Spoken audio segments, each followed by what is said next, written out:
judgment between deference and acquiescence. Some of your colleagues promise a fair confirmation process, even a deferential one, while others have indicated they'll vote yes on all nominees, period. So where's the line to you? Well, Trey, first greetings from big, snowy, beautiful Alaska, and happy Thanksgiving to you and all the viewers. Thank you. Look, my view on this is the U.S. Senate has a constitutional role to play, certainly, and it's also a testament to our founders. The advice and consent process has really served America very well for over 200 years.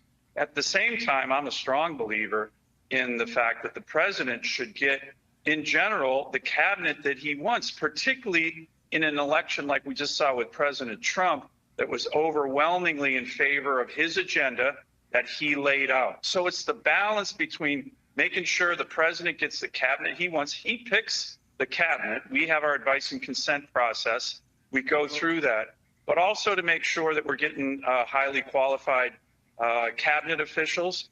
And I think in the case of who President Trump has put forward thus far, I think it's looking very strong in that regard. You put your finger on the seminal phrase, which is fabulously vague, advice and consent. One thinks of advice beforehand, as in asking, should I do this?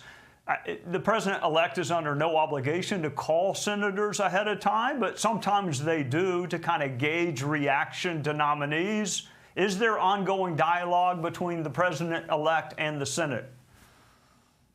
Oh, I think so. And look, I mean, the Senate gives its advice and consent. As you mentioned, consent is the actual vote, but advice is just that.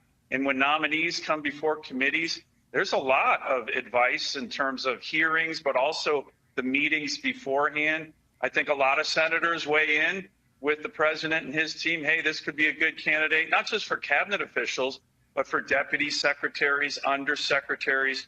So there's a lot of back and forth. And I think that's actually really healthy. As I mentioned, I think the process itself has really helped our country over 200 years. It really, in my view, shows the brilliance of our founders. Yeah, I know the military is near and dear to your heart, Senator. Let's listen to General Milley, and then I want to ask you a question on the other side. Bottom line is breathe deep. America's going to be okay. If all you're going to do is come in with a wrecking ball and just blow things apart, then what you're going to get is rubble. And if that's what you want, that's awesome if you want rubble. But that's not going to defend the United States. So we absolutely have to transform the Pentagon. But it has to be done correctly.